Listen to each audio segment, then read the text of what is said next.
व्यवस्था को मजबूत बनाने में सक्षम रहा है।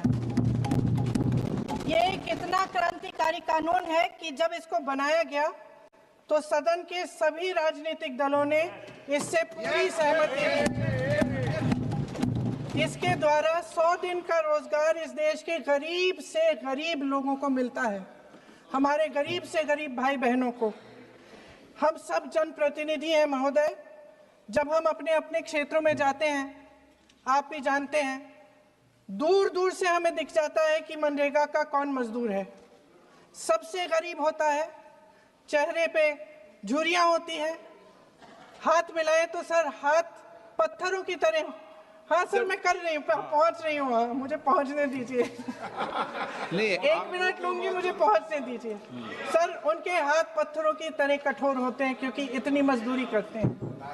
तो सर, मेरा जो इस बिल पर ऑब्जेक्शन है, सर ये जो कानून है, इसके तहत हमारे गरीब भाई बहनों को जो रोजगार की कानूनी गारंटी मिलती है, जो अधिकार मिलता है, वह इस योजना में मांग के आधार पर संचालित होता है। मतलब जहां जहां रोजगार की मांग है, वहां इस योजना द्वारा 100 दिनों का रोजगार अनिवार्य है, देना अनिवार्य है। इसके साथ साथ केंद्र से इसके लिए जो पूंजी जाती है, वो भी मांग पर आधारित होती है। यानी कि इस योजना के लिए जितने पैसे जहां भेजने हैं, कितने भेजने हैं, वह जमीनी परिस्थितियों पर आधारित होता है और मांग के आधार पर निर्धारित होता है। सर, इस विधेयक की अनुसूची 1 में उपनियम 4(1) और 4(2) द्वारा केंद्र को इजाजत दी गई है कि वह पहले से ही निर्धारित कर लें कि कितनी पूंजी कहां भेजी जाएगी। इससे संविधान के 73वें संविधान संशोधन को नजरअंदाज किया जा रहा है। सर महोदय, इसके जरिए ग्राम सभाओं को इस योजना की मांग की जमीनी परिस्थितियों के आधार पर तय करने का पूरा अधिकार दिया जाता था। आज वो अधिकार कमजोर किया जा रहा है। सर, आखिर बात है, एक मिनट, जब आप इस पे पूरी डिटेल चर्चा हो तो आप डिटेल बोलना। इस पे आपकी पार्टी शुरुआत है सर, अभी ये शुरुआत है। सर जो हमारे संविधान की जो मूल भावना है कि हर एक व्यक्ति के हाथों में शक्ति होनी चाहिए, वही मूल भावना पंचायती राज में है। और उस मूल भावना के विरोध है ये जो अधिनियम, जो ये विधेयक आ रहा है। सर, इस विधेयक के जो प्रबंधन है, जिससे रोजगार का जो अधिकार है, कानूनी अधिकार है, वो कमजोर हो रहा है, वो हमारे संविधान के विपरीत है। सर ये हमारे इसी सदन ने ये कानून बनाया और इसी सदन ने ये अधिकार जनता को दिया है। ओके। सर, एक और है सर, महात्मा गांधी मनरेगा में 90% अनुदान केंद्र से आता था। इस विधेयक द्वारा ज्यादातर प्रदेशों में अब 60% आएगा, इसको घटाया गया है। ओके।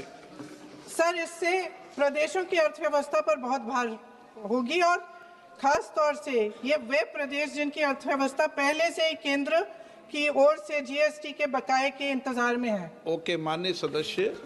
हो गया। सर, इस विधेयक द्वारा केंद्र का नियंत्रण बढ़ाया जा रहा है और जिम्मेदारी घटाई जा रही है। सर, जो 100 दिन का अधिकार आपने 125 करने की बात की है, लेकिन इसमें वेतन की बढ़ोतरी, आपकी जो मजदूरी की बढ़ोतरी है, इसकी कोई बात नहीं है। माननीय सदस्यों। सर, ये सही बात है कि अभी तक जो बकाया है वो ही पूरा नहीं हुआ है। माननीय सदस्य गणों, मैं आपसे सर, आखिरी बात ये है सर कि हर योजना का नाम बदलने की जो सनक है, ये समझ में नहीं आती है। सर, जब ये किया जाता है तो सरकार, केंद्र को पैसे खर्चने पड़ते हैं। माननीय सदस्यों, मैं आपसे आग्रह करता हूं, ये सर, आप पोस्टर रख दे नीचे। मैं ये रख दूं? नहीं, आप पीछे वाले माननीय सदस्य। आप 72 में नियम में विरोध कर दें आप। ठीक। सर आखिरी पॉइंट है कि बिना चर्चा के, बिना इस सदन की सलाह लिए इस तरह से जल्दी जल्दी में विधेयक को पास नहीं होना चाहिए। सर ये विधेयक वापस लिया जाना चाहिए। इसके बदले में सरकार को एक नया विधेयक पेश करना चाहिए। खत्म करूं। महात्मा गांधी जी मेरे परिवार के नहीं थे, लेकिन मेरे परिवार जैसे ही हैं और इस पूरे देश की यही भावना है sir. No, very good. Sir इस पूरे देश की यही भावना है। नो, माननीय सर आखिरी बात, सर आखिरी बात यह है कि गहन जांच पड़ताल और व्यापक चर्चा के लिए इसे कम से कम स्थायी